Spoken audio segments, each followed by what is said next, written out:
Hello, welcome to another tidbit of timely truth. Terry Engler here with you. And here in the Oklahoma Panhandle and in nearby southwest Kansas, my old stomping ground, we're once again experiencing a critical need for rain. If recently sown wheat does not get rain very soon, the roots will not go down deep enough to tie those young plants down for the winter and therefore be subjected to dry winds blowing dust, which will likely kill the young tender plants. Well, as I was considering our need for ample moisture for our crops, I was reminded that the same thing is true for our spiritual growth.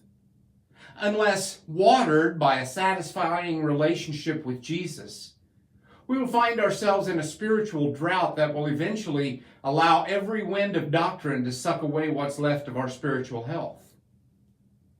Over the years, there have been times in which I have experienced such a drought in my own spiritual life. And in the midst of that experience, I will find myself becoming critical, negative, maybe even angry and bitter about everything that doesn't go my way. And eventually I get to the point where I just feel unconcerned and unmoved by things like daily devotion and prayer and church services and even listening to sermons. Yep, that's right. Even a pastor can experience those dry and thirsty lands. Now I'm using and borrowing that term, dry and thirsty lands, from an old hymn that for some reason has been playing in my mind for the past 24 hours. The name of the hymn is He Hideth My Soul. Sorry about the old King James English.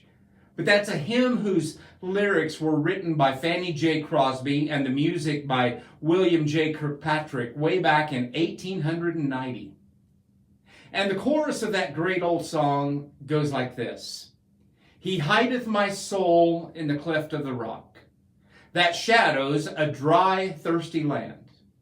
He hideth my life in the depths of his love, and covers me there with his hand. That term, cleft of the rock, is an expression meaning a crack in a rock or in the ground. Having lived and been a farmer in southwest Kansas years ago, I've watched as dry, parched soil would develop severe cracks in the ground. And not until sufficient moisture came in the form of rain would that ground congeal and eliminate the crack. Crosby wrote in verse 1 of that song, He hideth my soul in the cleft of the rock, where rivers of pleasure I see. That rock is the rock of ages, Jesus, in whom I find relief from those dry, thirsty spiritual droughts in my life. If today you might be experiencing such a drought, let me encourage you to hear and to act upon Jesus' own words from John chapter number 7. There he said, if anyone is thirsty, let him come to me and drink.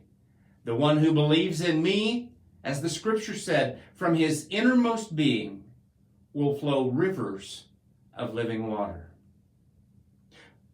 Oh, and by the way, please pray for rain.